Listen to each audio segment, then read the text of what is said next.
এর নবীর আশিকের দল। ওই নমরুদ ডাক দিয়ে বলে, ইব্রাহিম তোমার খোদার নামটা ভুলে যাও। ইব্রাহিম পয়গম্বর বলে, না আমি আমার রবকে ভুলতে পারবো না। নমরুদ কয়, আমার পায়ের মধ্যে সিজদা, কয় না পারবো না। আমি আমার রবের উপর ঈমান আনলাম, আমি আমার রবকে ছাড়তে পারবো না। নমরুদ গরম মেজাজ নিয়ে তীর লইয়া ওই পাহাড়ের টিলায় উঠে গেছে। পাহাড়ের টিলায় উঠে উপরের দিকে তীর মারছে। ইব্রাহিমের খোদারে মাইরে ফালাইবে। তীরটা যখন উপরের মধ্যে মানে, তীরের মাথার মধ্যে আল্লাহ একটু রক্ত লাগাই দিস। আল্লাহর কি কারিশমা! তীরটা ঘুরা যখন আবার জমিনের মধ্যে আসলো, নমরুদ তীর লইয়া শহরে অলিতে গলিতে দৌড়ে আর কয়, ইব্রাহিমের খোদারে মাইরে আলিস। ইব্রাহিম ডাক দিয়ে বলে, রে নমরুদ, তাকিয়ে শুনে হাফ পাগল এখন পুরা পাগল হইছ। আমার খোদারে মারতে পারবা না, আমার রবের সঙ্গে পাল্লা দিও না। ওই নমরুদ ডাক দিয়ে বলে, ইব্রাহিম তোমার রবের কি ক্ষমতা আছে বলো। ইব্রাহিম পয়গম্বর ডাক দিয়া বলে, আমার রব বাঁচাইতেও পারে, মারতেও পারে। নমরুদ কয়েকখানা থেকে দুইটা লোক আনলো, একটারে কতল কইরা দিছে, আর একটারে মুক্তি দিয়ে দিছে। কয় দেখো, আমি বাঁচাইতেও পারি, মারতেও পারি, কারণ একটারে মুক্তি দিয়ে দিলাম, আর একটা মেরে ফেললাম। কয় তোমার আবার কি পারে? ইব্রাহিম পয়গম্বর ডাক দিয়ে বলে, আরে নমরুদ শুনো, আমার রব আরো পারে। কয় সূর্য একদিক থেকে উঠায় আর এক দিক থেকে ডুবায়, পারলে একটু তুমি উঠাইয়া দেখা, একটু ডুবাইয়া দেখাও। ওই নমরুদ দেখায়, ফাবুহিতাল্লাযী কাফার, কিরে এটা তো আর পারি না। কই কেমনে পারবা? তুমি তো রব না, রব তো আমার আল্লাহ। তুমি ওই মালিকের উপর ঈমানটা আনো। ইব্রাহিম পয়গম্বর মেজাজ বড় গরম। কয় ইব্রাহিম ডাক দিয়া কয়, নমরুদ আল্লাহর সঙ্গে কিন্তু পাল্লা দিবে না, তবে সাবধান হয়ে যাও। নমরুদ দা কয়, তাহলে তোমার আল্লাহর সঙ্গে আমি যুদ্ধ করব। আল্লাহর সঙ্গে যুদ্ধ করবো, সীমা লঙ্ঘন করতেছে। কয় তোমার আল্লাহকে বলো অমুক ময়দানের মধ্যে যুদ্ধ করব, কোন সময় করবে? আল্লাহ তাআলাও জানাইয়া দেয়, পয়গম্বর ইব্রাহিম আপনি জানাই দেন, আমিও যুদ্ধ করার জন্য রেডি আছি, তবে কোন সময় কোন ময়দানে করবে বলেন। ওই নমরুদ কয়, অমুক ময়দানের মধ্যে আগামীকাল সকাল 10টায় যুদ্ধ হবে, তোমার আল্লাহর সৈন্য বাহিনী নিয়ে আসবা, তোমার সঙ্গে যুদ্ধ হবে, খেলা হবে। ইব্রাহিম পয়গম্বর 10টা বাজার আগে যাইয়া দাঁড়াই রয়েছে ময়দানে। ওই নমরুদ হাজার হাজার সৈন্য বাহিনী নিয়ে ময়দানে হাজির। দেখে ময়দানে এক কোণার মধ্যে ইব্রাহিম পয়গম্বর দাঁড়ানো। কিরে ইব্রাহিম, একা কিল্লে গাইছো, তোমার খোদা শূন্য কই?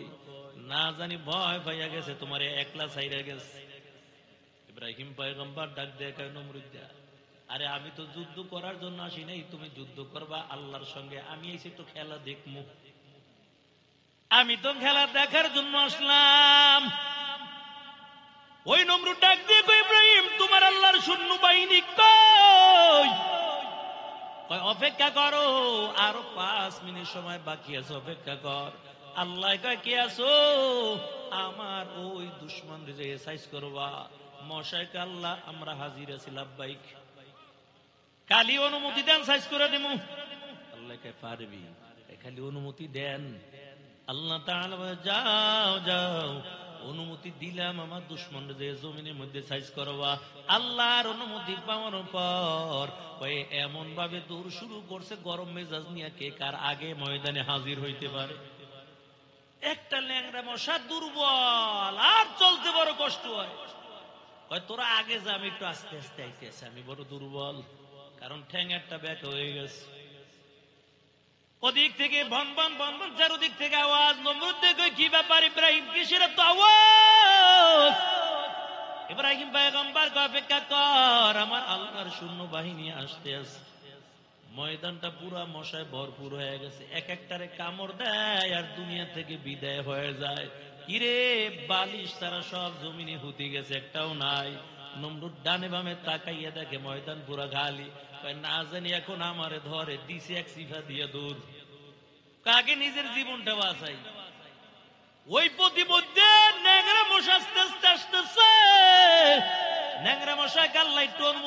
বড় শয়তানটারে ধরি। আল্লাহকে যাও যাও অনুমতি দিলাম। ল্যাংড়া মশারে অনুমতি যখন আল্লাহ তাআলা দিয়ে দেয়, ওই নমরুদের নাকের থেকে ঢুইকা হেডকোয়ার্টারে বয়ে গেছে, মাথার মধ্যে ঢুকে মিটির মিটির কামড়দার যন্ত্রণা বাইরে যায়। ওই পাগলে বলতো নমরুদ দৌড়ের কই কে কোথায় আসো, জলদি করে আয়, অবস্থা 12টা বাজে গেছে। আর একটা দৌড় হয়েছে, বাদশা মহারাজ কি হয়েছে, তাড়াতাড়ি করা, মাথা ব্যথায় বাসি না, কি করা লাগবে, টিফা লাগবে, তাড়াতাড়ি রাজ দরবারে আর কেডা কেডা আছে সবাই হাজির। 2-3 জনে মিলে এখন মাথা টিপ দিয়েছে, মাথা টিপ দিলে একটু ভালো লাগে, একটু মজা লাগে, একটু যন্ত্রণা কমে যায়, আর কামড় দেয় না। আপনাদের এলাকার ঘরের মধ্যে যাদের ফার্নিচার আছে দেখবেন এই এক পথ পোক আছে, কটকট কটকট করে কামড়া কাটতে থাকে কাঠগুলো। কাঠের মধ্যে যে একটা বাড়ি দিচ্ছেন, আওয়াজ দিচ্ছেন, কাটা বন্ধ। নমরুদ্দার মাথার মধ্যে থাপড় দেয়, মশা কামড় বন্ধ করে দেয় চুপচাপ। আবার কতক্ষণবার থাপড়াইতে থাকে, আবার মশাই চুপচাপ। তবে যখন থাপড়টা বন্ধ করে দেয়, শুরু করে দেয়, এবার গিয়ার একটা ভিতরে বাড়াই দিচ্ছে, এখন থাপড়ে কাম হয় না। এরে মশা কেমন কামড় শুরু করছে, টিভে তো আর কাম হয় না, থাপড়ে কাম হয় না। কি করি, তাড়াতাড়ি চিৎকারের আওয়াজ। একটা ডাক দিয়ে গায়ে, বাদশা মহারাজ আমার একটা বুদ্ধি আছে। কি বুদ্ধি? মেইনটেইন করবে। এই বেটা মাইন্ড করে সুযোগ কই, তাড়াতাড়ি কয়ে নিজের জীবনটা বাঁচাই লই। বাদশা মহারাজ যদি মেইনটেইন না করেন, এত থাপড়াইলাম, এখন আর থাপড়ে কাজ হয় না। তবে আমাদের একটা বুদ্ধি আছে, পায়ের তলে শক্ত জোতা আছে, যদি একটু অনুমতি দেন, একটু মন বইরে একটু জোতা দিয়ে বাইরে দেই। কারণ আপনি জীবনে আপনার হাতে জোতার বাড়ি আর থাবর ঘুষি কম খাইনি, সব একসাথে উসুল করে লই। নমরুদ দেখে দরজা জানালা বন্ধ কর, কারণ আমি দাবি করেছিলাম আনা রব্বুকুমুল আলা, আমি তো বড় খোদা। এখন খোদায় যদি জোতার বাড়ি খায়, সকালবেলা মানুষের ঝাড়ুর বাড়ি শুরু করে দিবে। তাড়াতাড়ি দরজা জানালা বন্ধ কইরা তারপর জুতা দিয়া ফিরাই দেখ, কেমন লাগে, মজা লাগেনি? এখন দরজা জানালা বন্ধ কইরা জুতার বাড়ি শুরু করে দিয়েছে। একটু সবাই জবান খুলে আওয়াজ দিয়ে বলবেন, জুতার বাড়ি কি খাওয়া? নিজের বাপের অপরাধে নমরুদ করলো গাদ্দারি, মাথা ব্যথা নিরাময়ে খাইলো জোতার বাড়ি, খাইলো জোতার বাড়ি। কথা বলেন ঠিক কিনা? নিজের পাপের অপরাধে নমরুদ করলো গাদ্দারি, মাথা ব্যথা নিরাময়ে খাইলো জোতার বাড়ি, খাইলো জোতার বাড়ি। এ তো হলো আল্লাহর সঙ্গে, এ তো হলো আল্লাহর সঙ্গে বেয়াদবির পরিণাম। পায়ে পারলে সম্মান জোতা, গায়ে পারলে অপমান, পায়ে পারলে সম্মান জোতা, গায়ে পারলে অপমান। কথা বলেন ঠিক কিনা? 10,000 টাকার জুতা দিয়েও যদি বাড়ি দেয়, সম্মান থাকবে না। এরে আল্লাহর বান্দা, ওই নমরুদের জুতার বাড়ি খাওয়াইয়া তারপর দুনিয়া থেকে বিদায় করলো। ঠিকই একই অবস্থায় আমাদের দেশের ওলামায়ে কেরামদেরকে যারা বিনপুরদের জেলখানার মধ্যে বন্দী করে রাখলো, মিথ্যা অপবাদ দিয়া এত বছর বছর সাজা দিল। আল্লাহ কয় আমি ধরি না, ধরি না, তবে একবার যারে ধরি তারে আর কিন্তু ছাড়ি না। কয় 41 সাল পর্যন্ত ক্ষমতায় থাকবো। আল্লাহ কয় সাবধান, আমি আল্লাহর সঙ্গে পাল্লা দিও না, 41 সাল পর্যন্ত থাকতে পারবা না, 24 সালই তোর বিদায় করব। কারণ আমার ওলামায়ে কেরাম, আমার প্রিয় বান্দাদেরকে কষ্ট কম দাও না। যারা জমিনের মধ্যে বলছে খেলা হবে, ওই বেঈমান আজকে কোনো খবর নাই। আল্লাহর জমিনের মধ্যে আজকে সব বেঈমান পালাইছে, একজন আলেম বাংলার জমিন থেকে আজও পালায় নাই। কথা বলে ঠিক কিনা?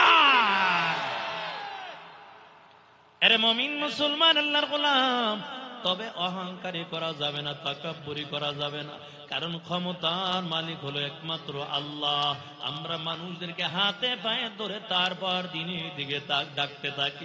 এর মুমিন মুসলমান, আমাদের সঙ্গে তোমাদের সঙ্গে কোনো শত্রুতা আমি নাই।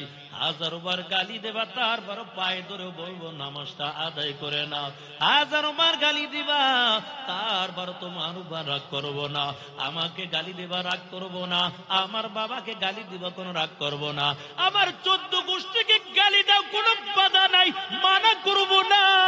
তবে বাংলার জমিনে থাইকা কোন বেঈমান যখন আমার নবীকে গালি দেয়, কোরআনের অপমান করবে, কোন মুসলমান ঘরে বসে থাকতে পারে না। বাঁশের লাঠি হাতে লইয়া ওই বেঈমানের বিচার রাজপথে করার জন্য কারা কারা তৈয়ার, 2টা হাত আমার আল্লাহকে দেখাইয়া দাও।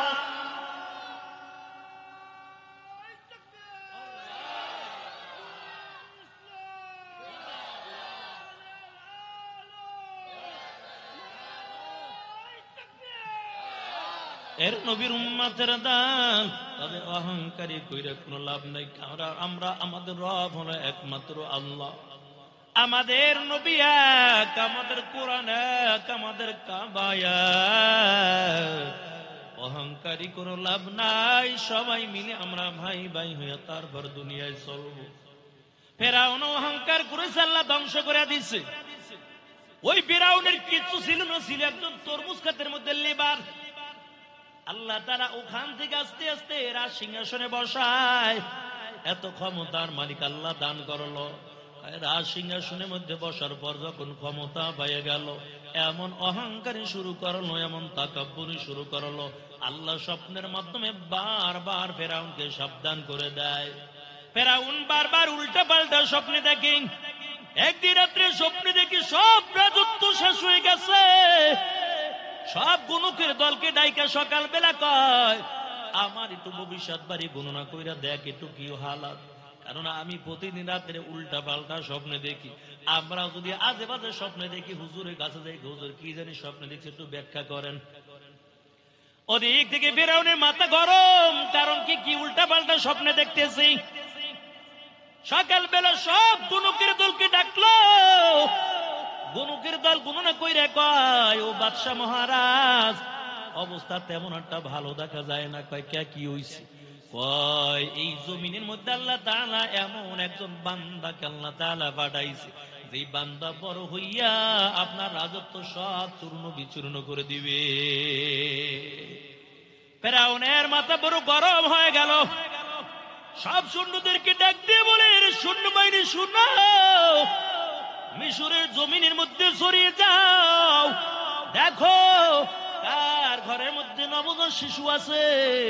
কোন মেয়ে সন্তান না, যত ছেলে সন্তান পাইবা কতল করে নীল নদীর মধ্যে ভাসাইবা। কারণ এই জমিনের মধ্যে নাকি একটা ছেলে সন্তান দুনিয়ার জমিনে আসছে।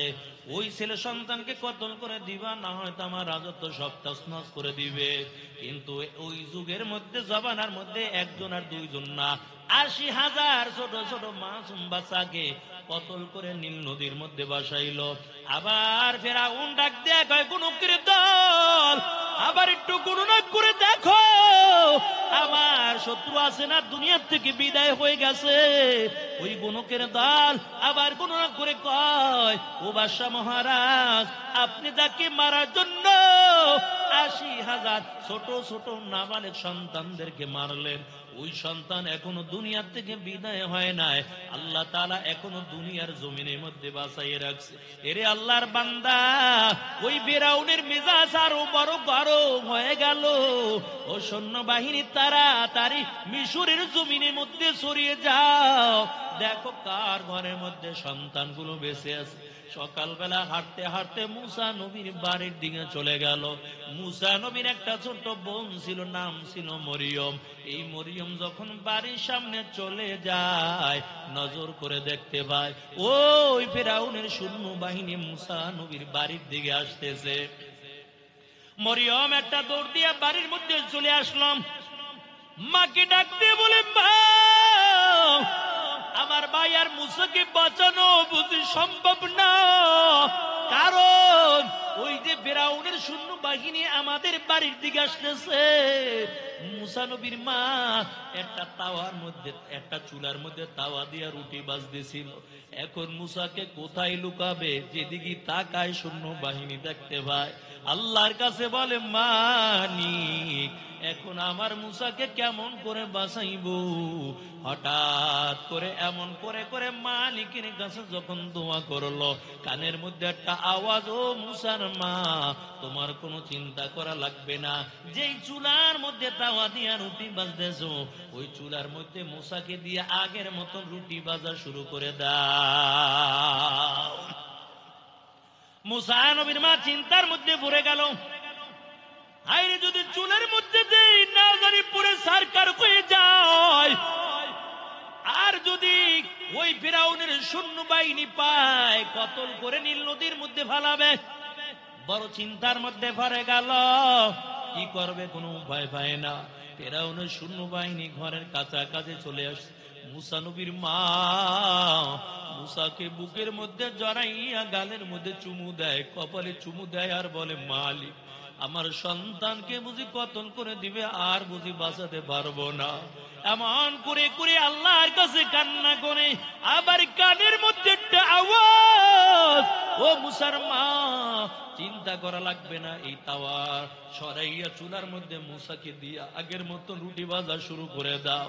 তাওয়াটা সরাইয়া মুসাকে চুলার মধ্যে নিয়ে রুটি ভাজার বান ধরে বসে আছে। কিন্তু ওই ফিরাউনের সৈন্য বাহিনী ঘরের মধ্যে ঢোকার পর খুঁজে দেখে এই ঘরের মধ্যে কোনো নাবালক সন্তান নাই। আবার যখন ঘর থেকে বের হয়ে গেল, মুসা নবীর মা মরিয়মকে ডাক দিয়ে বলে, মরিয়ম জলদি করে যাও, একটু পানি নিয়ে আসো, চুলার আগুন বন্ধ করে দেখো তোর ভাই আছে না দুনিয়া থেকে বিদায় হয়ে গেছে। এরে আল্লাহর বান্দা, মরিয়ম যখন পানি আইনা চুলার মধ্যে দিয়া দেয়, এই চুলার নিচে থেকে মুসা নবীর কান্নার আওয়াজ ভেসে উঠে যায়। কাদের কুদরত দারি বার কামাল আন্তা রব্বি আন্তা হাসবি জুল জালাল তুহি কাদের জলিলুল্লাহ জাহাদার বাহার হালে তুহি মেরা নিগাদার। এর নবীর আশিকের দাস মুসা পয়গম্বরের মা মুসাকে বুকের মধ্যে জড়াইয়া দুই গালের মধ্যে চুমু খায় আর বলে, আল্লাহ তুমি আমার মুসাকে বাঁচাইলা। আয় আল্লাহ, আগামীকাল আবার যদি ফিরাউনের সৈন্য বাহিনী আসে কেমন করে আমার মুসাকে বাঁচাইব। এমন করে করে চিন্তা করতেছে। চিন্তা করতে করতে মুসা নবীর মা ঘুমিয়ে গেল। এরে আল্লাহর বান্দা, ঘুমের মধ্যে আল্লাহ তাআলা স্বপ্নের মাধ্যমে মুসার মাকে দেখায়, ও মুসার মা কোনো চিন্তা করা লাগবে না, আগামীকাল তুমি একটা সুন্দর করে একটা সিন্দুক বানাইবা, এই সিন্দুকের মধ্যে মুসাকে ঢুকাইয়া সাগরের মধ্যে ছাইরা দিবা। এ মুসার মা তোমার কোনো চিন্তা করা লাগবে না। ওই ফিরাউন যে মুসাকে মারার জন্য এত চেষ্টা করতেছে, আমি আল্লাহ তাআলা ওই ফিরাউনের ঘরে লালন পালন করে আবার আস্তে আস্তে মুসাকে বড় করব। মুসা পয়গম্বরের মা সকালবেলা ঘুম থেকে জায়গা গেল। ঘুম থেকে যাই, এখন কোথায় মিস্ত্রি পাবে, কোথায় কাঠ পাবে, কোথায় লোহা পাবে। কারণ স্বপ্নের মাধ্যমে দেখলাম সিন্দুক বানাইতে। এখন সিন্দুক বানাইয়া মুসাকে ওই সাগরে পানির মধ্যে ছেড়ে দিব। এরে আল্লাহর বান্দা, কিন্তু সকালবেলা খুঁজতেছে, কত কাঠ মিস্ত্রি পায় না, লোহা পায় না, কেমন করে সিন্দুক বানাইবো। হঠাৎ করে একজন যুবক কাদের মধ্যে একটা গাঠুর নিয়ে বাড়ির সামনে দিয়ে হাইটা যায় আর ডাক দিয়া বলে, ও বাড়িওয়ালার দল, কে আসো, আমাকে দিয়ে সুন্দর সুন্দর সিন্দুক বানাইবা। আমি ভালো একজন কাঠ মিস্ত্রি, সুন্দর সিন্দুক বানাইতে পারি, আর কোনো চিন্তা করা লাগবে না, আমাকে দিয়ে সিন্দুক বানাও, আমার হাতুড়ি বাটুল কিছুই নাই। যুবক ডাক দিয়ে বলে, মুসার মা তোমার কোনো চিন্তা করা লাগবে না, এই সিন্দুক বানানোর জন্য যা কিছু দরকার সব কিছুই আমার গাঠুরির মধ্যে রয়েছে, তোমার কোনো চিন্তা করা লাগবে না। তবে নীল নদীর দিকে একটু পানি আনো। মুসা নবীর মা পানি আনার জন্য নীল নদীর কিনারায় চলে যায়। পানি নিয়ে আইসা দেখে এই যুবক একটা সুন্দর করে সিন্দুক বানাইয়া বইয়া রইছে। আল্লাহু আকবার বলেন, আল্লাহু আকবার। এত সুন্দর, চাইয়া থাকতে মনে চায়। কিরে যুবক, কেমন করে এত তাড়াতাড়ি সিন্দুক বানাইছো? এত তাড়াতাড়ি কেমন করে বানাইছো? কিন্তু যুবক ডাক দিয়া কয়, মুসার মা, তোমার এত কিছু জানার দরকার নাই। তোমার সিন্দুক দিয়ে গেলাম, এই সিন্দুক রাইখা দাও। মুসা নবীর মা ডাক দিয়া কয়, যুবক, তোমার কাঠের দামটা কত, লোহার দাম কত, মজুরি কত? যুবক ডাক দিয়া কয়, ও মুসার মা, আমার কাঠের দাম লাগবে না, লোহার দাম লাগবে না, মজুরিও লাগবে না, হাদিয়া দিয়ে গেলাম।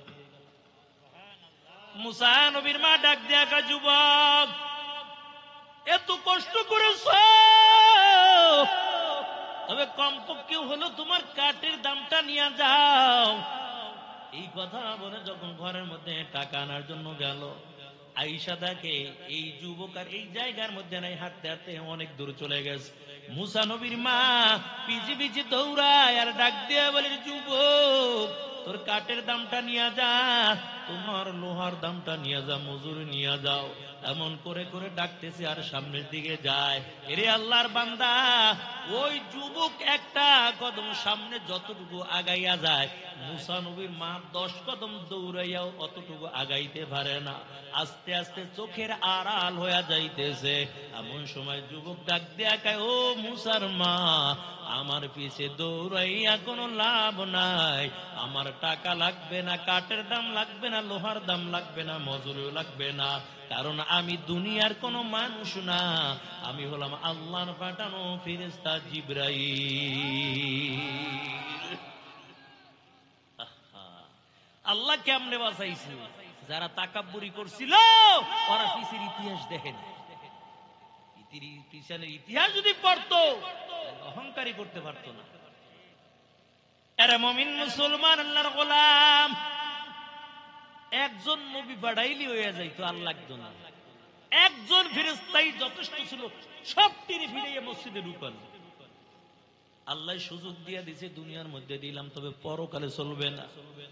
মালিক ইয়াউমিদ্দিন, আল্লাহ বলেন কিয়ামতের দিবসের মালিক হলাম আল্লাহ। আমি আল্লাহ হলাম কিয়ামতের দিবসের মালিক। ওই দিন কারো কোনো অহংকার চলবে না রে মুমিন, কারো কোনো তাকাব্বুরি চলবে না, কারো কোনো অহংকারী চলবে না। তবে কি নিয়ে কবরে যাইবা, কি এমন আমল রয়েছে? এই জন্য সারাটা জীবন মায়ার নবী কান্না করতে করতে এমন কান্নাই করেছে, দুনিয়ার জমিনের মধ্যে মেয়ের জন্য কাঁদে নাই, ছেলের জন্য এত কান্না করে নাই, দুনিয়ায় অর্থ সম্পদের জন্য এত কান্না করে নাই। এক এক নবীকে আল্লাহ তাআলা এক একটা স্পেশাল পাওয়ার দিয়েছিল, দোয়া দিয়েছিল। ওদিক থেকে আল্লাহ তাআলা মায়ের নবীকে একটা স্পেশাল দোয়া দিয়েছিল।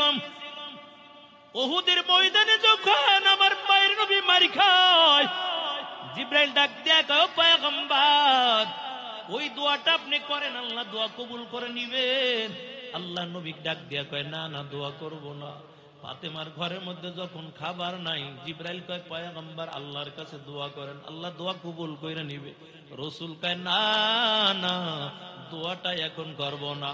আমার নবী না খাইয়া যখন 7টা পাথর পেটের মধ্যে বাইধে রাখছে, আর কষ্ট সইতে পারে না, এই পেটের বেদনা আর সইতে পারে না, পাথরগুলো তারপর পেটের মধ্যে বাইধে রাখছে।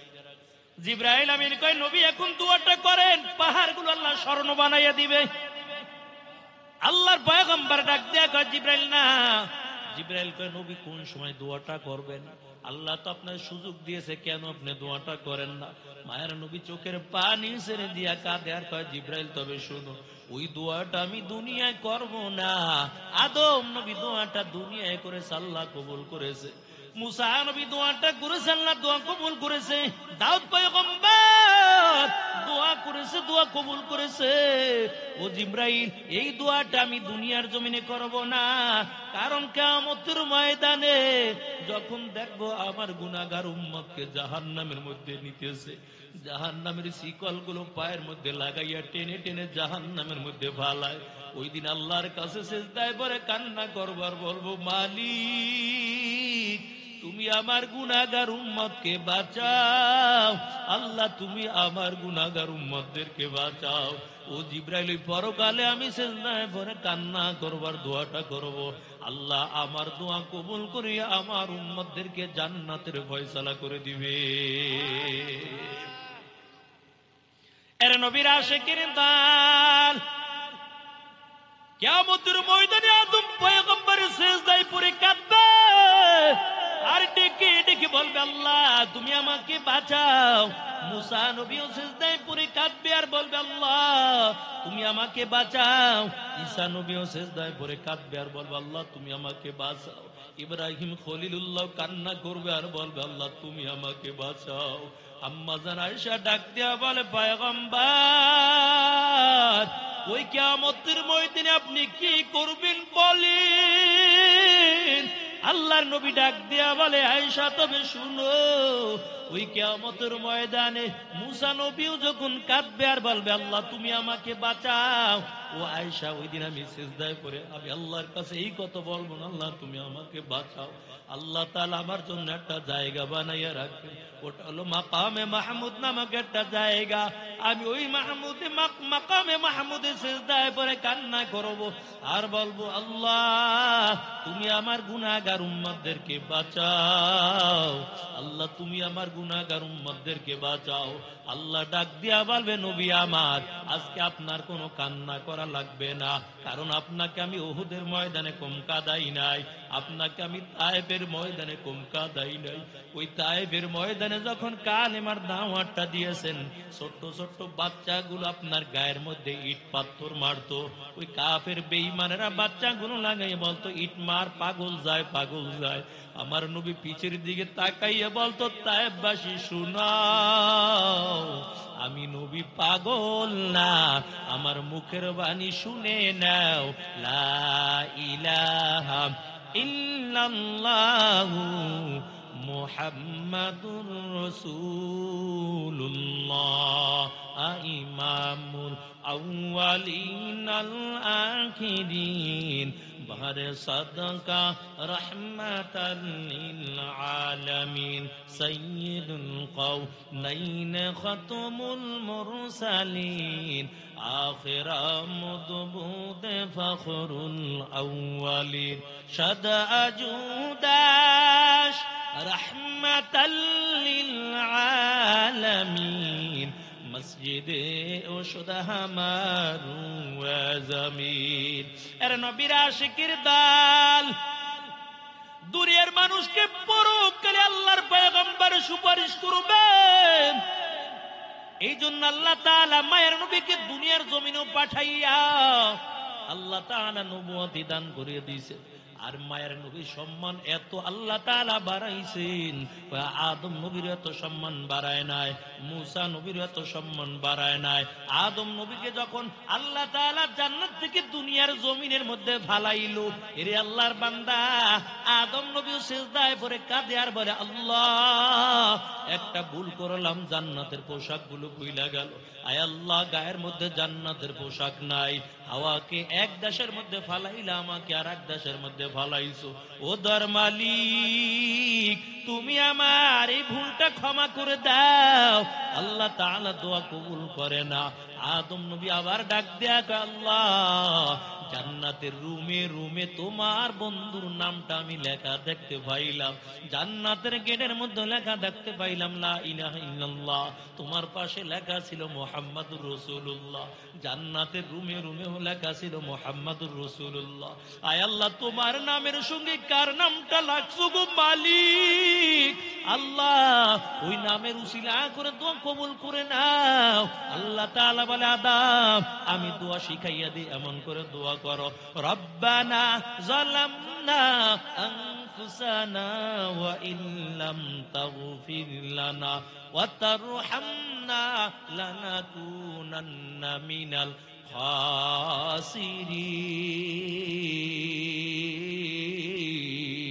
খাসিরিন। আদম নবী দোয়া করুন, আল্লাহ সাথে সাথে দোয়া কবুল করে ফেলাইছে। এরে আদম আরো আগে যদি আমার বন্ধুর নামটা নিত আরো আগে তোমার দোয়া কবুল করে ফেলাইতাম। ও নবীর আশিকের দল, কেমন নবীর উম্মত আল্লাহ তাআলা বানাইলো, কিন্তু আল্লাহ সবার কপালে হেদায়েত দিবে না। সবাই 5 ওয়াক্ত নামাজ আদায় করতে পারবে না, সবাই রাসূলের সুন্নাত তরিকায় চলতে পারবে না। আল্লাহ যাকে হেদায়েত দান করবে একমাত্র ওই বান্দাই হেদায়েত পেয়ে যাবে। কথা বলেন ঠিক কিনা? দুনিয়ায় আল্লাহর হুকুম পালন করবো না, গড্ডা অশান্তি হয়ে যাবে, বিবি কথা শুনবে না, মেয়ে কথা শুনবে না, তোমার ঋণ মুক্ত জিন্দিগিও হবে না, ঘরের মধ্যে অশান্তি। এরে আল্লাহর বান্দা, তবে ঘরের মধ্যেও শান্তি আসবে যদি ঘরের ম্যাডাম ভালো হয়। বিয়ে করছো দুনিয়াদার দেখে, শান্তি কেমন করে আইব? আল্লাহর পয়গম্বর সুলাইমান নবী বিবাহ করবে 4 গুণওয়ালা মেয়ে। ওই যে মেয়েটার মধ্যে 4টে গুণ থাকবে তাকে বিবাহ করব। ও সিলেটের যুবক ভাই, তুমিও যদি 4 গুণওয়ালা মেয়ে বিবাহ করতে পারো, আর সেজদা দিয়ে মাজারে দেওয়া লাগবে না, আর বড় হুজুরের কাছে দোয়া চাওয়া লাগবে না, অটোমেটিক ভাবে তোমার ঘরটা আল্লাহ তাআলা রহমত দিয়ে ভরপুর করে দিবে। 4 গুণওয়ালা মেয়ে বিবাহ করবা, ঘরের মধ্যে অশান্তি আসবে না, শান্তি চলে আসবে। ওই সুলাইমান পয়গম্বরকে আল্লাহ তামাম দুনিয়ার বাদশাহী দান করেছে। যখন বিবাহ করা বয়স হয়ে গেল, সুলাইমান পয়গম্বর রাজ্যের মধ্যে একটা ঘোষণা দিয়ে দেয়, 4 গুণওয়ালা মেয়ে বিবাহ করতে চায়, তবে 2 গুণওয়ালা মেয়ে পায়, 3 গুণওয়ালা মেয়ে পায়, 4 গুণওয়ালা মেয়ে পায় না। আর সুলাইমান পয়গম্বর বিবাহ করতে পারে না। রাজ্যের আনাচে কানাচে যখন সংবাদ চলে গেল, রাজ্যের মধ্যে একদল জেলে ছিল, নদীর মধ্যে মাছ ধরে ধরে জীবনটা চালাইতো। জেলের কানের মধ্যে যখন আওয়াজটা চলে গেল, 4 গুণওয়ালা মেয়ে সুলাইমান পয়গম্বর বিবাহ করতে চায়, জেলে চিন্তা করলো আমার আর নদীর মধ্যে মাছ ধরা লাগবে না, লাকি চান্স যায়, সুবর্ণ সুযোগ। কারণ সুলাইমান নবী 4 গুণওয়ালা মেয়ে বিবাহ করতে চায়, আমার মেয়েটার মধ্যে আল্লাহ 4টা গুণ দান করেছে। আমি যদি সুলাইমানের কাছে মেয়ে বিবাহ দিতে পারি আর কোনো অভাব থাকবে না। কারণ সুলাইমান তো তামাম দুনিয়ার একজন বাদশা। এর যুবক, তুমিও সুলাইমানের মতো 4 গুণওয়ালা মেয়ে বিবাহ করবা। 4টা গুণের কথা বইলে আমি মুনাজাত দিয়ে শেষ করে দেব। এরে আল্লাহর বান্দা, সুলাইমান পয়গম্বর কাছে ওই মেয়েটা বিবাহ দিবে, তবে জেলে বাড়িতে যাইয়া বিবির সঙ্গে পরামর্শ করলো, বিবি শোনো। কি শুনবো? কয় সুলাইমান পয়গম্বর 4 গুণওয়ালা মেয়ে বিবাহ করতেছে, আমার যে সুন্দরী মেয়েটা, আল্লাহ তাআলা তো এই মেয়েটার মধ্যে এই 4টা গুণ দিছে। এর বিবি, তুমি যদি রাজি হও, ওই সুলাইমানের কাছে বিয়ের প্রস্তাবটা পাঠাইব। জেলের বিবি কয়, স্বামী আমার হইছে না, জাহাজের খবর লও। সুলাইমান তো তামাম দুনিয়ার একজন বাদশা, আমরা তো গরিব মানুষ, নদীর মধ্যে মাছ ধরে ধরে জীবনটা চালাই। না না, সুলাইমানের কাছে বিয়ার প্রস্তাবটা দেওয়ার দরকার নাই, আল্লাহ তারে তামাম দুনিয়ার বাদশাহী দান করে দিচ্ছে। এদিক থেকে জেলেও ডাক দিয়ে, বিবি যা বলছো সত্যই বলেছো, তবে আওয়াজটা যখন মেয়ের কানের মধ্যে চলে যায়, মেয়েটা ডাক দেয়া কয়, মা চিন্তা করবা না, কারণ আমি সুলাইমানের কাছে বিয়ার প্রস্তাবটা পাঠাইব। যে আল্লাহ সুলাইমানকে টাকার মালিক বানাইলো, ওই আল্লাহ যদি চায় সুলাইমানের বিবি হিসাবে আমাকেও কবুল করে নিতে পারে। চিঠি লেখা সুলাইমানের কাছে পাঠায়, ডাক দিয়ে লেখা দেয়, ও পয়গম্বর সুলাইমান, আপনি 4 গুণওয়ালা মেয়ে বিবাহ করতে চেয়েছেন, তবে আমার মধ্যে আল্লাহ 4টা গুণ দান করেছে। তবে চিঠির নিচে লেখা দেয়, পয়গম্বর আমার বাবা একজন জেলে, নদীর মধ্যে মাছ ধরে, আমি গরিবের সন্তান। সুলাইমান পয়গম্বর চিঠিটা পাইয়া বড় আনন্দিত, বড় খুশি হয়ে গেল। সব মন্ত্রীদেরকে ডাক দিয়ে বলে, আসো, 4 গুণওয়ালা মেয়ে পাইলাম, দেখো মেয়েটার বাড়ি কই, ঘর কই, এই মেয়েটার বাবার নামটা কি, কোন এলাকায় থাকে, এই মেয়েটাকে আমি বিবাহ করতে চাই, কারণ মেয়েটার মধ্যে 4টা গুণ আছে। একজন মন্ত্রী দাঁড়াই, ও বাদশা মহারাজ, কেমন করে মেয়েকে আপনি বিবাহ করবেন, কারণ এর বাবাই তো মাছ ধরে ধরে জীবন চালায়, এত গরিবের মেয়ে কেন আপনি গরিবের মেয়েকে বিবাহ করবেন, এটা সম্ভব হতে পারে না। সুলাইমান পয়গম্বর চিন্তা করলো, আসলে তো কথা সত্য। এই বলে চিঠিটা ছিঁড়ে টুকরা টুকরা করে জমিনে ছিঁড়া ফালাইয়া দেয়, আল্লাহর কাছে কাজটা বড় পছন্দ হয়ে গেছে। আল্লাহ ডাক দিয়া বলে, পয়গম্বর সুলাইমান, ক্ষমতা তো আমি আল্লাহ আপনাকে দান করলাম, কেন আপনি এমন ভাবটা দেখাইলেন? আর গরিব তো আমি আল্লাহ বানাইলাম। এমন করে করে আল্লাহ তাআলা সুলাইমান পয়গম্বর উপর পরীক্ষা শুরু করে দিল। আর আওয়াজটা যখন মেয়ের কানের মধ্যে সংবাদ চলে যায়, মেয়েটা 2 রাকাত নামাজ আদায় করিয়া চোখের পানি ছেড়ে দিয়া কান্না করে আর বলে, মালিক, সুলাইমানকে টাকার মালিক বানাইছো, আমাকে গরিবের সন্তান বানাইছো। আয় আল্লাহ, তবে তোমার কাছে বিচার দিয়া রাখলাম, আল্লাহ ওই সুলাইমানকে গরিব বানাইয়া আমাকে টাকার মালিক বানাইয়া সুলাইমানের বিবি হিসাবে আমাকে কবুল করে না। মেয়েটার দোয়া আল্লাহ কবুল করে ভালাইছে। এরে গরিব গরিব হইছ, কোনো চিন্তা করবা না, দিলের মধ্যে কোনো দুঃখ নিবা না, কারণ মায়া নবী গরিবদের সুসংবাদ শুনাইয়া দেয়, যদি গরিব হও কোনো দুঃখ নেবে না, শুকরিয়া যদি আদায় করতে পারো, টাকাওয়ালার আগে পরকালে আল্লাহর জান্নাতের মেহমান হইবা। অধিক থেকে মেয়েটার দোয়া আল্লাহ কবুল করে ভালাইলো। ওই পয়গম্বর সুলাইমান উপর আল্লাহর পরীক্ষা শুরু হয়ে গেল। আল্লাহ বলে, পয়গম্বর, আপনার উপর এমন পরীক্ষা আমি শুরু করে দিলাম। কয় কেমন পরীক্ষা? কয় এক এক নবীকে আল্লাহ এক এক মুজিজা দিয়েছে। মুসা নবীর মুজিজা হাতের মধ্যে লাঠি, লাঠি দিয়ে আঘাত করতো, 2 পাশের পানি ভাগ হইয়া মাঝখান দিয়া রাস্তা হয়ে গেছে।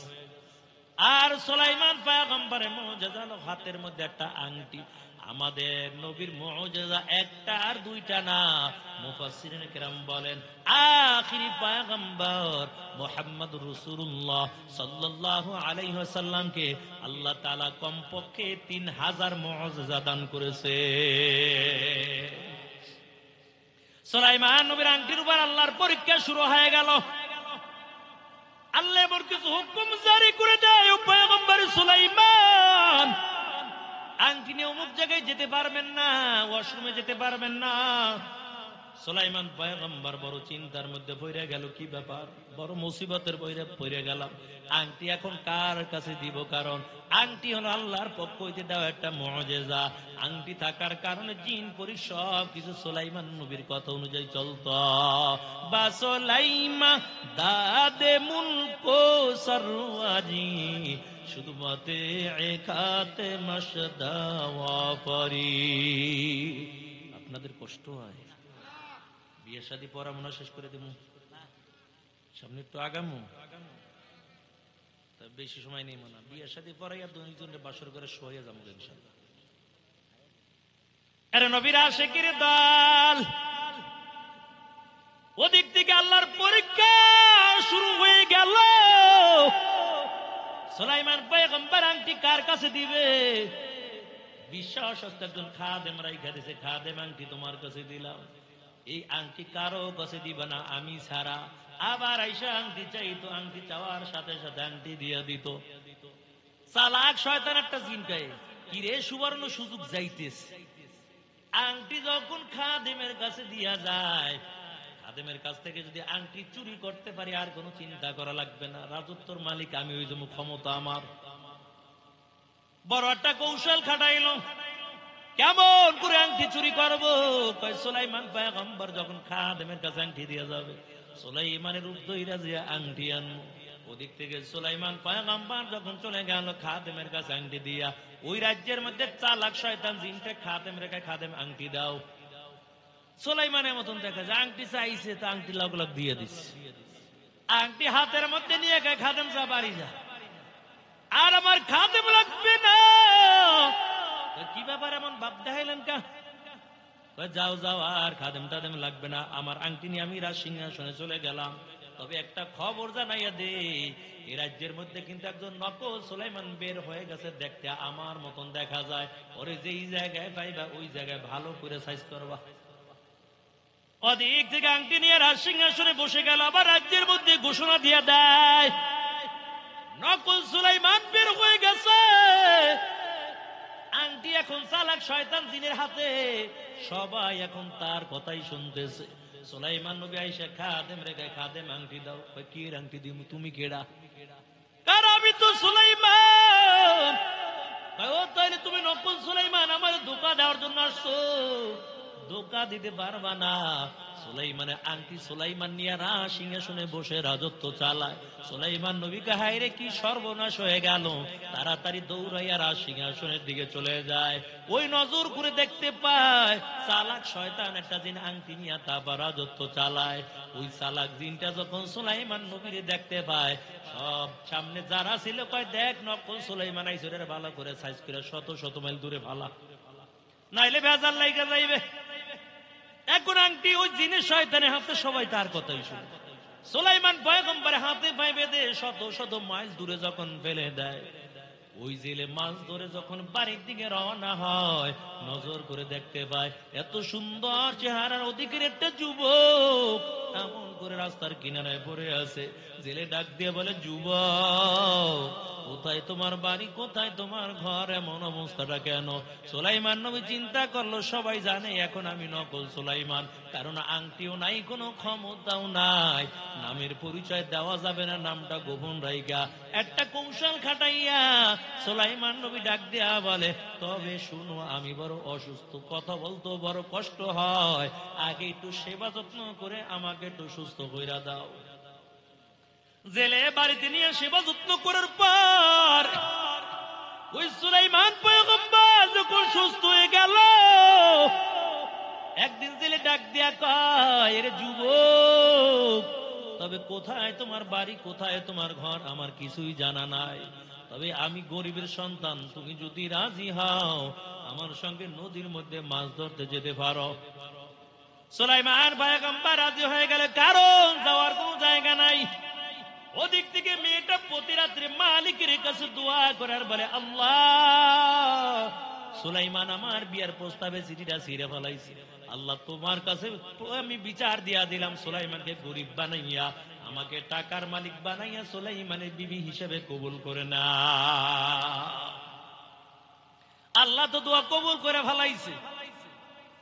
এর নবীর আশিকের দল ওদিক থেকে জেলের সঙ্গে যখন মাছ ধরার জন্য নদীর মধ্যে চলে যায়, আল্লাহর কি কুদরত, ওই দিন জেলে এবং সুলাইমান পয়গম্বর যখন মাছ ধরার জন্য জালটা ফালাইলো, অন্য দিনের তুলনায় ওই দিন ডবল মাছ পেয়ে গেল।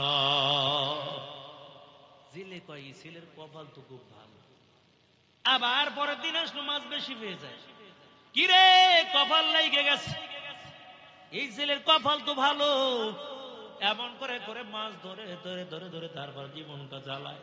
কয় একদিন আর 2 দিন না, প্রায় একটা বছরের কাছাকাছি হয়ে গেল মাছ ধরে ধরে জীবনটা চালায়। জেলে দেখলো ছেলেটা খুব ভালো, খুব দিনদার পরেজগার ছেলে, এমন ভালো মানুষ আর দুনিয়ায় দেখি নাই। ওদিক থেকে জেলের দিলের মধ্যে খেয়াল জেগে গেল, আমার যে উপযুক্ত একটা সুন্দরী রূপসী মেয়ে আছে, আমার মনে চাই মেয়েটা এই ছেলের সঙ্গে আমি বিয়ে দিয়ে দিই। তবে সুলাইমান নবীকে ডাক দিয়ে বলে, যুবক তোমার নাম আমি জানি না, কোথায় বাড়ি কোথায় ঘর আমার কিছুই জানা নাই, তবে একটা কথা বলতে চাই, তুমি আমার কথা রাখবা কিনা? কি কথা? আমার সুন্দরী রূপসী একটা মেয়ে আছে, তুমি যদি রাজি হও আমার মেয়েটা আমি তোমার সঙ্গে বিবাহ দিতে চাই। সুলাইমান পয়গম্বর চিন্তা করলো যাওয়ার আর কোনো জায়গা নাই, বিবাহ করার জন্য রাজি হয়ে গেল। তবে এবার জেলে চিন্তা করলো ঘরের ম্যাডামের লাগে একটু পরামর্শ করা লাগে। ঘরে যাইয়া বিবির সঙ্গে পরামর্শ করলো, বিবি আমার বাড়ি যে ছেলেটা খায়, এই ছেলেটার ব্যাপারে তোমার ধারণাটা কি? বিবিও কয়, এমন ভালো মানুষ আমার জীবনে দেখিনি, আমার মনে হয় একটা জান্নাতি মানুষ হবে। জেলে ডাক দিয়ে বলে, বিবি শুনো, তুমি বলছো ভালো, আমিও তো দেখলাম ভালো, তবে আমার মনে চায় আমার মেয়েটা আমি ছেলের সঙ্গে বিবাহ দিয়ে দেই। জেলের বিবি কয়, না না আমি বিয়ের মধ্যে রাজি না। কি লিখে রাজি না? এতক্ষণ তুমিও বললা ভালো, আমিও বললাম ভালো, এখন রাজি না কেন? তাড়াতাড়ি কও। জেলের বিবি ডাক দিয়া কয়, স্বামী আমার, আমি তো গরিবের লাগে বিবাহ দিব না, আমি তো টাকাওয়ালা দেখে বিবাহ দেব, কারণ হলো মহিলাদের দুনিয়ার জমিনে দুইটা জিনিসের লোভ বেশি, একটা হলো টাকার লোভ আর একটা হলো স্বর্ণের লোভ। এই জন্য আমাদের সমাজ মাঝে মাঝে দেখা যায় ওই একটা দুইটা বাচ্চা রাইখাও টাকাওয়ালা দেখা আর একজনের লগে হিজরত করে চইলা যায়। কই কি রে হিজরত কেন করছো? কই আরে বাচ্চার দিকে তাকাই লাভ কি, আমার ভবিষ্যৎ আছে না, এই জন্য হিজরত করি। টাকাওয়ালা দেখে করছে, গরিবের লাগে থেকে লাভ। এরে আল্লাহর বান্দা, জেলে বুঝা ফালাইছে আমার বিবির দিলের মধ্যে টাকার লোভ ঢুকে গেছে, কিন্তু জেলের মনে চায় আমি টাকাওয়ালা চাই না, বাড়ি গাড়ি চাই না, আমি চাই একজন দিনদার। বিবিরে আস্তে আস্তে করে রাজি করলো, ছেলেও রাজি, বিবিও রাজি, ওদিক থেকে ম্যাডামও রাজি। আর শুধু দরকার একজন কাজী, সকালবেলা কাজী আইনা তারপর বিবাহটা হয়ে গেছে।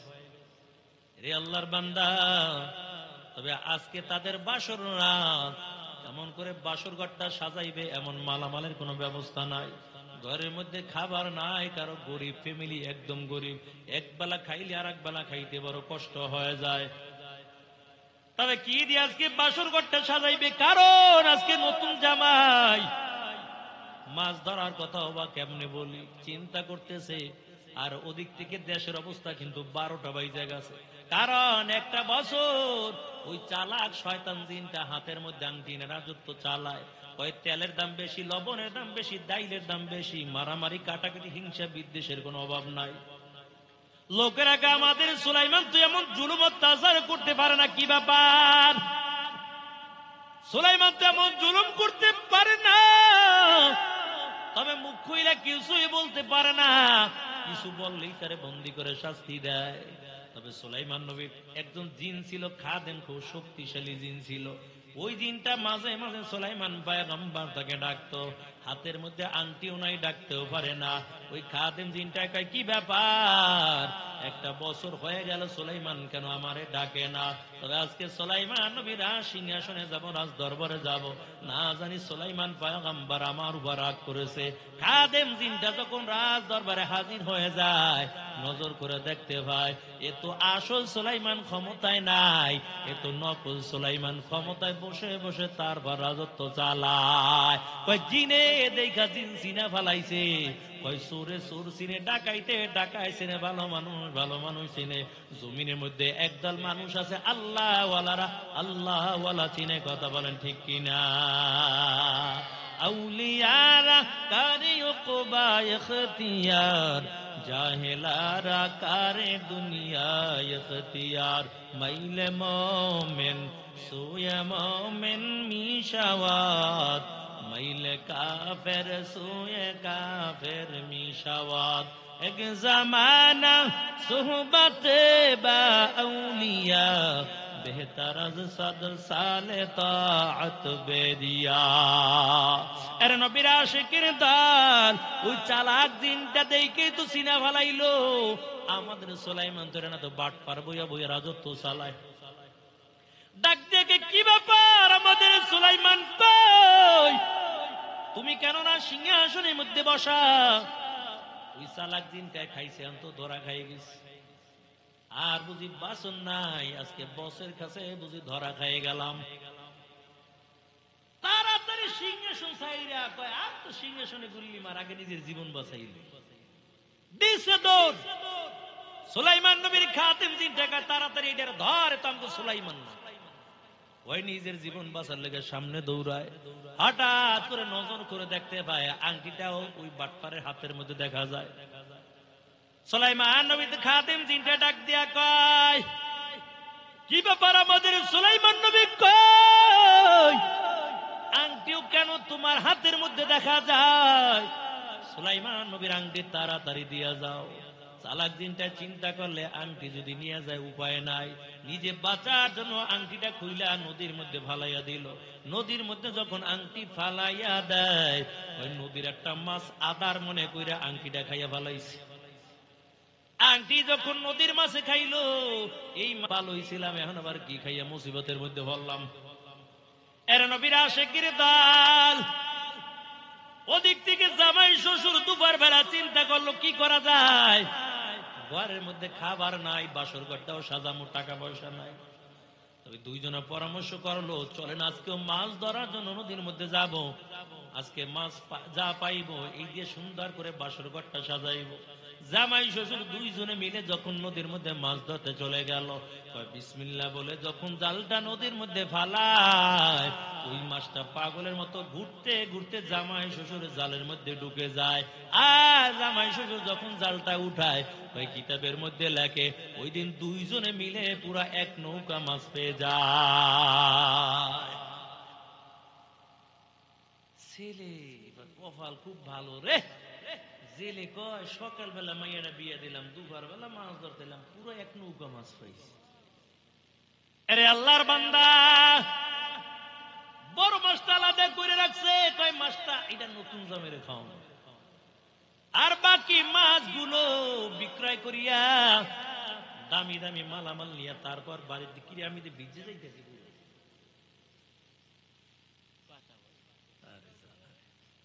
আপনারাও কষ্ট করতেছেন, আপনাদের কষ্টের দিকে তাকাই আমিও চালাইতেছি।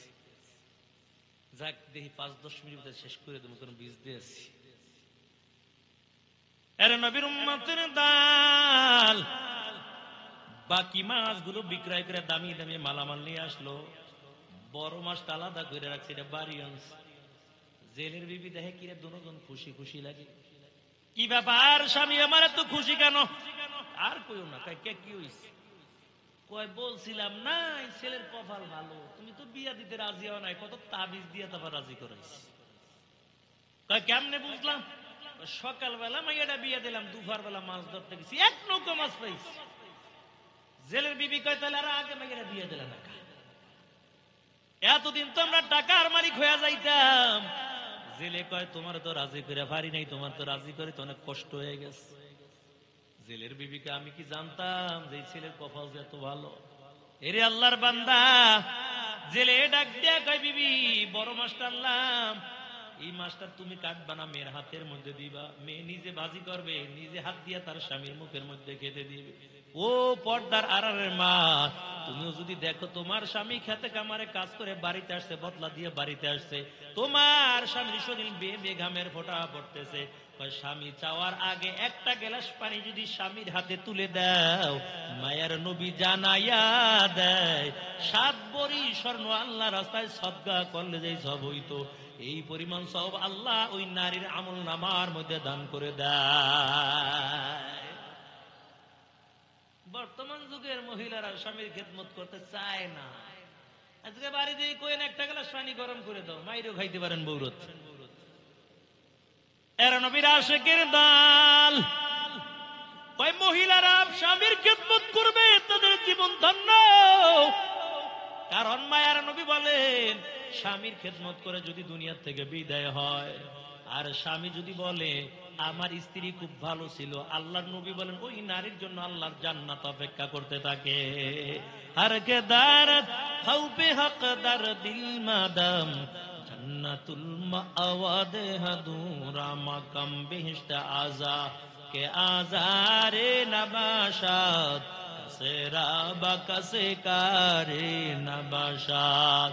এর নবীর আশিকিন দাল মাছটা নিয়ে আমির হাতের মধ্যে দিয়া দেয়, আর ডাক দেয়া কয় মাছটা তুমি কাটবা, তুমি বাজি করবা, তোমার নতুন স্বামীকে মাছটা খেতে দিবা। মাছটা যখন মেয়েটা বিসমিল্লাহ বলে কাটলো, আল্লাহর কি কুদরত, ওই সুলাইমান নবীর আংটিটা সাথে সাথে মাছের পেটের মধ্যে পেয়ে গেল। আংটি ভাইয়া মা কেউ দেখায় না, বাবা কেউ দেখায় না, কারণ আজকে আমার বাসর রাত, আমার স্বামীকে আমি কি হাদিয়া দিমু, দেওয়ার মতো কিছুই নাই। এই জন্য আংটির খবর মায়েরও জানায় না, বাবারও জানায় না। আংটিটা সুন্দর করে ধুয়ে মুছে তারপর রাইখা দিছে, বাসর ঘরে আমার নতুন জামাইরে আংটিটা হাদিয়া দিয়ে দিব। কিন্তু মেয়েটা যখন বাসর ঘরের মধ্যে ঢুকে যায়, লম্বাই দিয়ে সংক্ষেপ করে দিলাম, বাসর ঘরের মধ্যে ঢোকার পর হাত দুইটা মালিকের কাছে বাড়াই আল্লাহর কাছে দোয়া করে, আল্লাহ একটা বছর সুলাইমানকে পাওয়ার জন্য তোমার কাছে দোয়া করলাম, তবে আর বুঝি দুনিয়ায় সুলাইমানকে পাইলাম না, কারণ আমার বাবা একজন যুবকের সঙ্গে বিবাহ দিয়েছে।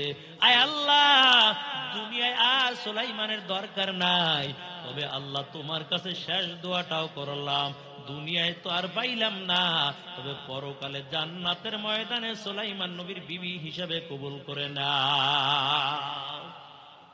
এখনো জানে না যে এটাই সুলাইমান, কারণ নামটা গোপন রাখছে। রাজ্যের সবাই তো জানে নকল সুলাইমান, এই জন্য নামের খবর কাউরে জানায় না। মেয়েটা এমন করে করে কান্না করে করে আল্লাহর কাছে দোয়া করে, এরে আল্লাহর বান্দা, সুলাইমান পয়গম্বর বাসর করে ঢুকে গেল, নজর করে দেখতে পায় বিবি কি জানি আল্লাহর কাছে হাত বাড়িয়ে চাইতেছে, আর চোখের পানি ছেড়ে দিয়া কাঁদে। সুলাইমান নবী ডাকতে বলে, বিবি তোমার দিলের মধ্যে কি দুঃখ, কেন তুমি কান্না করো বলো? আমার যেমন দিলের মধ্যে যেমন বিবি চেয়েছিলাম ঠিক তেমনই পেয়েছি, বলো তোমার কোনো চাওয়া পাওয়া ছিল কিনা, অর্থাৎ দুনিয়ায় কাউরে পছন্দ করতা কিনা, একেবারে বাংলা কথা, দুনিয়ায় কারো লাগে প্রেম টেম করছুনি কও। মেয়েটাকে একজনের লাগে বড় পাগল আছিলাম। সুলাইমান নবী বড় অবাক হয়ে গেছে, কোন প্রেম করা মাই আবার বিয়ে করে বেজালে পড়লাম। বাসর ঘরে বলে একজনকে পছন্দ করতে, হায় রে বড় মুসিবত। চিন্তার মধ্যে ভরে গেছে, কারে পছন্দ করতা? কয় তামাম দুনিয়ার বাদশাহ সুলাইমানের জন্য আমি বড় পাগল ছিলাম। সুলাইমান নবীকে কিরে আমার জন্য পাগল আর আমি জানি না, তবে নামের পরিচয় দেয় না, ডাক দিয়ে বলে, বিবি তারপরে কি হয়েছে বলো? বিবি ডাক দিয়া কয়, স্বামী আমার, সুলাইমানের জন্য একটা বছর আল্লাহর কাছে দোয়া করলাম, আল্লাহ তুমি সুলাইমানকে আমার স্বামী হিসেবে কবুল করে নাও, তবে আল্লাহ বুঝি দোয়া করে নাই। সুলাইমান নবী ডাক দিয়া কয়, বিবি কেমনে বুঝলা যে দোয়া কবুল হয় নাই? কয় যদি দোয়া কবুল হইতো তাহলে সুলাইমানের তো স্বামী হিসেবে পাইতাম, আল্লাহ বুঝি দোয়া কবুল করে নাই। সুলাইমান নবী আবার ডাক দিয়া কয়, বিবি কেন সুলাইমানের লেগে পাগল আছিলা? ওদিক থেকে মেয়েটা ডাক দিয়া কয়, স্বামী আমার, সুলাইমান পয়গম্বর 4 গুণওয়ালা মেয়ে বিবাহ করতে চেয়েছিল, আমার মধ্যে 4টা গুণ ছিল। আমি সুলাইমানের কাছে বিয়ার প্রস্তাব পাঠাইলাম, তবে সুলাইমান আমাকে বিবাহ করতে রাজি তো হলোই না, বরং আমার বিয়ার প্রস্তাবের চিঠিটা ছিঁড়ে টুকরা টুকরা করে জমিনের মধ্যে ফালাই দিস। সুলাইমান নবীকে খাইছে, তাহলে এই মেয়ে কি সেই মেয়ে? এই মেয়ে বিয়ার প্রস্তাব দিছিল, এর চিঠি মনে ছিঁড়ছিলাম। কোন জায়গার বেজাল কোন জায়গায় লাগলো? সুলাইমান নবী বড় অবাক হয়ে গেল। এখন আস্তে আস্তে আস্তে আস্তে খুঁজে খুঁজে সব বাইর করতেছে। তারপর কি? তারপর তো আমি রাগ হই আল্লাহর কাছে দোয়া করতেছি, একটা বছর কম আল্লাহর কাছে কান্না করলাম না, আল্লাহর কাছে কান্না করছি আর করছি, আল্লাহ ওই সুলাইমানকে গরিব বানাইয়া দাও আর আমার টাকার মালিক বানাইয়া দাও। সুলাইমান আমাকে বিবাহ করতে রাজি হইল না, আমি গরিবের সন্তান দেখি, আল্লাহ তুমি আমারে ক্ষমতার মালিক বানাও, টাকার মালিক বানাও। সুলাইমান পয়গম্বর বড় অবাক হয়ে গেল, দুইজনে বাসর করে মধুর মধুর আলাপ, সেদিকে যাব না। ওদিক থেকে সুলাইমান পয়গম্বর ডাক দিয়ে কয়, বিবি মধুর মধুর আলাপ তো অনেক হয়ে গেল, রাত্র তো অনেক হয়ে গেছে, তবে আর দেরি করা যাবে না, তাড়াতাড়ি বাসর ঘরে বাতিরা বন্ধ কইরা দাও, আমরা আর দেরি করব না, কারণ কুয়াশা পড়তে আছে, আমরা মোনাজাত দিয়ে বাড়ি যাবো। এরে আল্লাহর বান্দা, ওদিক থেকে সুলাইমান নবী ডাক দেয়া বলে, রে বিবি তাড়াতাড়ি বাতি বন্ধ করে দাও। বিবি ডেকে বলে, স্বামী আমার, বাতি বন্ধ করবো তার আগে একটা কথা আছে। কি কথা? আপনার ডান হাতটা একটু আমার হাতের উপরে দেন, আপনাকে একটা ছোট্ট হাদিয়া দিয়ে দিব। ডান হাতটা যখন সামনের দিকে বাড়াইয়া দেয়, মেয়েটা বিসমিল্লাহ বলে মাছের পেটে পাওয়া আংটিটা সুলাইমান নবীর হাতের মধ্যে ভরাইয়া দেয়। আংটিটা দেখার পর এত খুশি, এত খুশি, সুলাইমান নবী চিন্তার মধ্যে পড়ে গেল, কি ব্যাপার, আমার আংটি এই জায়গায় কেমন করে আসলো? আবার একটা বছর হয়ে গেছে আমার আংটি নাই, আর আমার কোনো ক্ষমতাও নাই, তোর আংটিটা এই জায়গার মধ্যে কেমন করে আইলো? আংটির দিকে তাকাইয়া তাকাইয়া এখন বড় অবাক হয়ে গেছে আর কান্না করে। আর চিন্তা করে কি রে আমার আংটি আমারে হাদিয়া দিতে আইছে, আংটি আমার আবার আমারে হাদিয়া দেয়। তবে বাসুর রাত বিবির বলতেও পারে না যে আংটি তো আমার, নতুন বিবি মেইনটেইন করতে পারে, এই জন্য কিছুই বলে না। তবে সুলাইমান নবীর বুঝতে আর বাকি নাই, এটা অন্য কিছু না, অবশ্যই এটা আল্লাহর পক্ষ হইতে বড় একটা পরীক্ষা ছিল। সুলাইমান পয়গম্বর সিজদায় পড়ে মালিকের কাছে কান্না করা শুরু করলো। আর কেঁদে কেঁদে বলে, মালিক, একটা বছর আংটি নেওয়ার কোনো ক্ষমতাও নাই, আল্লাহ আবার গুইরা ফের আংটি দিছ। এমন করে কান্না করতে করতে সুলাইমান নবী অজ্ঞান হয়ে হইরে গেছে। মেয়েটা যেমন ধাক্কা দেয় দেয়, লড়ে না, শক্ত হয়ে রয়েছে। কি ব্যাপার না বুঝি আংটির ভিতর কোন জিনের আঁচড় টচড় ছিল। আংটি হাতের মধ্যে দিলাম দেখে কান্না করতে করতে অজ্ঞান হয়ে গেছে। আংটির মধ্যেই বুঝি ভেজাল। সুলাইমান পয়গম্বর অজ্ঞান হয়ে গেল, আংটিটা তাড়াতাড়ি হাতের থেকে খুইলা ফেলাইছে। এখন খুইলাই এখন ধাক্কা দেয় দেয়, লড়ে না, আগের মতনই বইরা রয়েছে বেহুশ হইয়া। এরে আল্লাহর বান্দা, ওদিক থেকে মেয়েটা কি করবে? রাত্র গভীর হয়ে গেল, বড় মুসিবতের মধ্যে ভরে গেল। এখন এত রাত্রে কোথায় ডাক্তার পাইব, কবিরাজ পাইব? তাড়াতাড়ি দৌড়াইয়া মায়ের ঘরের কিনারে চলে গেছে। মা, এমন একটা যুবকের লগে বিয়া দিছ, আমার কপাল বুঝি খারাপ। মায়ে ডাক দিয়ে করে, সন্তান কেন, কি হয়েছে বলো? আজকে তোর বাসর রাত, মনটা কেন খারাপ দেখা যায়? আজকে তোর মন খারাপ থাকার কথা না, কেন তোর মেজাজটাও বড় গরম দেখা যায়? মেয়েটা ডাক দিয়ে বলে, মা আর বইল না, কপাল বড় খারাপ। কি হয়েছে?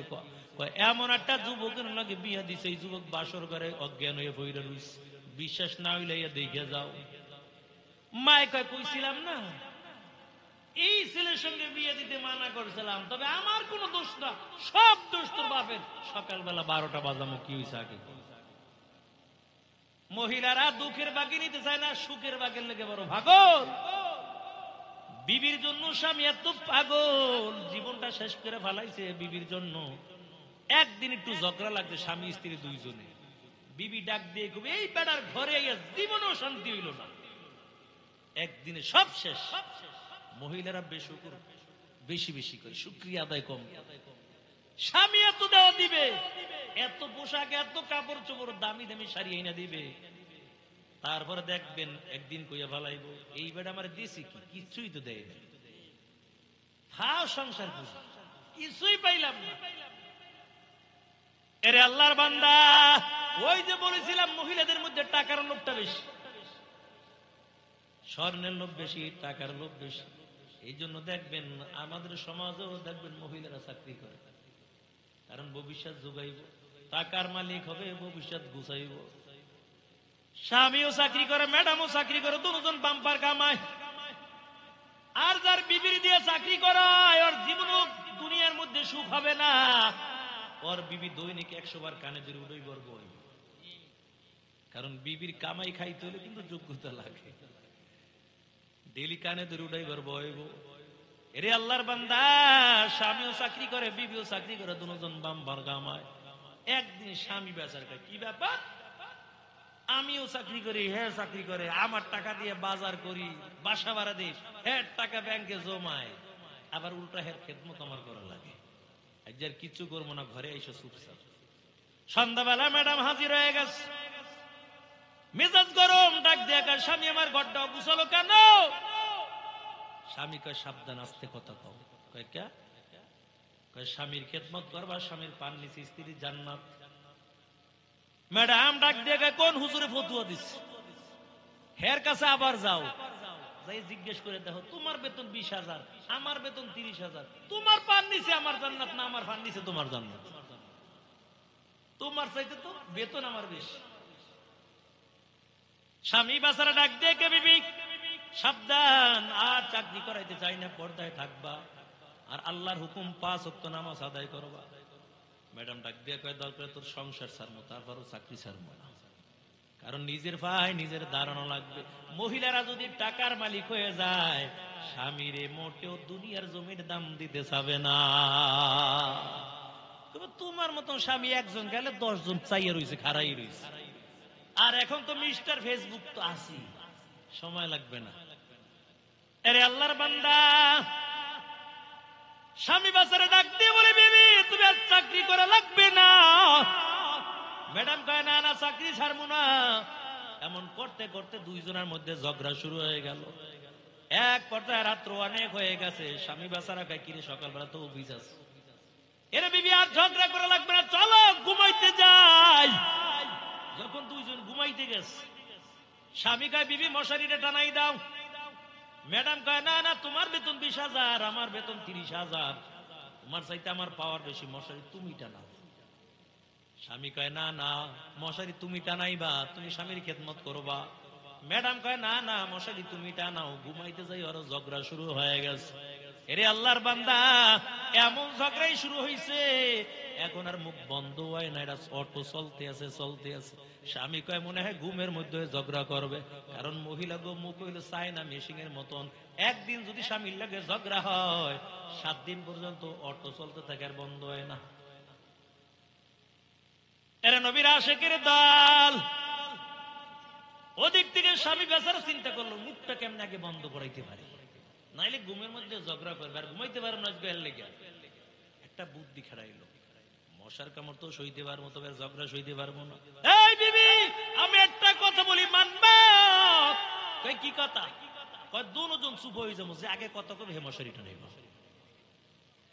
কেউ কথা বলবো না, দুজন চুপ, কথা নাই, যে আগে কত কবে হে মশারিটা নেব। বিবি কই, ঠিক আছে মানলাম। এবার চুপচাপ হয়ে গেছে। মশায় সুযোগ পাইয়ে বিসমিল্লাহ সারা বরকতি কামড়। মশার কামড় খায়, কিন্তু কথা কয় না। দুজন ঠিকটা রয়েছে শক্ত হইয়া, আওয়াজ দেয় না, কারণ কথা কইলি তো মশারি টানান লাগবে। মশা ইচ্ছা মতন কামড় শুরু করে দিছে। ওদিক থেকে বাহিরে দাঁড়াইয়া দাঁড়াইয়া তোরার দল সব দেখতেছে। চুরি করতে হলে ভালো বুদ্ধিওয়ালা লোক লাগে, ভালো জ্ঞান লাগে। মালিক শুইছে না জাগানো আছে, ভালো বুদ্ধি লাগে। একটা ছিল খুব বিচক্ষণ, এই চোরা তাড়াতাড়ি ঘরের মধ্যে ঢোক। এরা যেমন ঝগড়া করছে আর কিরা করছে, যে কথা কইব না, চুরি করে লিয়েছে। ঘরের মধ্যে ঢুইকা চোরার তো আরেকবার বরকুতি চুরি শুরু করে দিয়েছে। মালামাল নাই, টাকা পয়সা নাই, স্বামীও দেখে বিবিও দেয়, ডাক দেয় না, ডাক দিলে তো মশারি টানানো লাগবে। মালামাল গুলো সব গাড়ির মধ্যে বাঁধছে, বাঁধতে রওনা দিয়ে যাবে। একটা ছিল ছেসরা চোরা, এই যাওয়ার আগে দেখি রাঁধছে কি খাইয়া লই, দেয় মাছ ভাজি করে থুই দিস, তাড়াতাড়ি খা, খাইয়া পাতিল দুইটা হলো। নতুন দেখা যায় 10টা হলে বেচতে পারবো, পাতিল দুইটা বাপের বাড়িতে শখ করে আনছিল। এর আল্লাহর বান্দা, পাতিল দুইটা যখন গাঠির মধ্যে বাইদা রওনা হয়, ম্যাডামের মেজাজ গরম, এমন গরম হয়েছে আর সহ্য হয় না। ডাক দেখো চোরার দল, টাকা পয়সা স্বর্ণ গর্ণ কিছু বলি নাই, তাড়াতাড়ি আমার পাতিল দুইটা রাইখা যা। স্বামী ডাক দিয়ে কথা কিল্লিগে কইছো, আগে মশারিটা টানা। চাকা গোল, পয়সা গোল, গোল আলু গোল, এর চেয়ে বেশি গোল মনের গন্ডগোল। নিম তিতা নিন্দা তিতা আরো তিতা খর, এর চেয়ে বেশি তিতা 203-এর ঘর। বড় বড়াই করলে দিলে রহমত আসে না, নিজেকে নিজে ছোট মনে করিও সাধা। উঁচু জায়গার পানি যেমন নিচু জমিনে যায়, তেমনি আল্লাহর রহমত আসে নম্রতার হৃদয়। ফেরাউনের লাশটা দেখো মিশর জাদু ঘরে, খায় না কোনো পোকা মাকড়, সবাই ঘৃণা করে। তরকারি মতো তরকারি হলে অল্প জালে সিজে, বুদ্ধিমান মানুষ হলে ইশারাতে বুঝে। এর নবীর আশিকের দল। মেয়েটা ডাক দিয়ে বলে, মা কপাল বড় খারাপ, কারণ এমন যুবকের লাগে বিয়া দিছো, যেই যুবক বাসর ঘরে অজ্ঞান হয়ে বইরে রইছে। মায়ে কয়, আমার কোনো দোষ না, সব দোষ তোর বাপের, কারণ আমি বিয়ার মধ্যে রাজি রাজি ছিলাম না, আমার কোন তাবিজ দিয়ে জানি তারপর রাজি করাইছি। তবে কি হইছে জলদি করে কয়। মা বাবাই যে মাছটা আনছিল, এই মাছটা কাটার পরে মাছের পেটের মধ্যে আংটি পাইছিলাম, আংটির খবর তোমাকেও জানাই নাই, বাবাকেও জানাই নাই, সুন্দর করে তারপরে ধুয়ে মুইজা রাইখা দিলাম। কিন্তু আংটি যখন আমার স্বামীর হাতের মধ্যে আমি দিয়া দিলাম, স্বামী আংটির দিকে তাকাইয়া কান্না করতে করতে অজ্ঞান হয়ে পড়ে গেছে। মাই কই দেখি আংটি আমার হাতে দে। আংটি দিয়া দিয়েছে শাশুড়ি কাছে, কিন্তু মায়ের হাতের মধ্যে যখন আংটি নিল, আংটির দিকে তাকাইয়া এবার সুলাইমান পয়গম্বরের শাশুড়ি বুঝা ফেলাইছে, এটা দুনিয়ার কোন স্বর্ণকারের বানানো হবে না, এটা অবশ্যই আল্লাহর কোন কুদরতি জিনিস হবে। তাই আংটি ছিল ওই সুলাইমান নবীর হাতে, ক্ষমতাও তার। আংটি গেছে জিনের শয়তানের ক্ষমতা, জিনের শয়তানের। আংটি গেছে মাছের পেটে, ক্ষমতাও মাছের। আংটি আবার গুইরা ফাইরা মেয়ের হাত থেকে, সুলাইমান হাত থেকে, এখন আংটি শাশুড়ির কাছে জমা আছে। আর সুলাইমান পয়গম্বর বাসর ঘরে অজ্ঞান হইয়া পইরা রইছে। আর জ্ঞান ট্যান ফিরানোর দরকার নাই, কারণ একটা পড়ায় বাইজা গেছে, রাত্র অনেক হয়ে গেছে। সুলাইমান নবী বাসর ঘরে অজ্ঞান আছে, অজ্ঞান থাক, আংটিটা শাশুড়ির কাছে জমা হয়ে গেলাম। যতটুকু আলোচনা করলাম ভুল ত্রুটি ক্ষমা করে আল্লাহ সবাইকে রাসূলের সুন্নাত তরিকায় আমল করার তৌফিক দান করেন, বলেন আমিন। ওয়া আখিরু দাওয়ানা আলহামদুলিল্লাহ।